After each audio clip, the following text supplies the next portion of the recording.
wanted a construction site, but only got a porta potty, so I made the rest in post. I'm Paul Myers, a self-taught VFX artist, and this is how I did that. First, I used 3D Equalizer to do my camera track. Then I brought it into Maya, where I used some 3D assets that I downloaded to create the cones, wood, pallets, refuse bags, and grass. I used N-cloth to create the tarp and a wind force to give it a little movement. I used an area light with some trees that I got from the Biologique pack to recreate the shadows on the bag and tarp. I used Substance Painter to create the texture for the tarp, aging it and give it some specularity. Then I brought everything into Nuke. I denoised my plate and then started work on cleaning up the image. To remove the car in the background, I tracked and rotoed the mailbox and the cone, rebuilt the house wall behind the car using a piece from the top section, using a transform node to put it in place, and a roto paint node to deal with the edges and the garage door.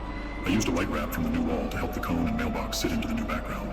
For the sign and locks on the porta potty, I used roto paint nodes to erase them and build my own sign in Illustrator.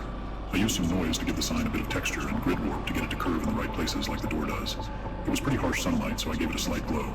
Then I rebuilt my CGI passes using the Motion Vector Pass and the RSMB Pro Vectors node to recreate the motion blur on the tarp, and cryptomats to bring up the luminance of the boxes and pallets under the tarp. I wanted the specular bits to pop, so I isolated them with a Luma key and used a directional blur node to give them something extra.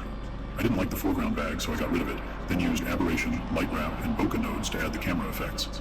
I cut out a patch of grass to cover over the bag's harsh edges, and a cryptomat to isolate and grade the CG grass I made.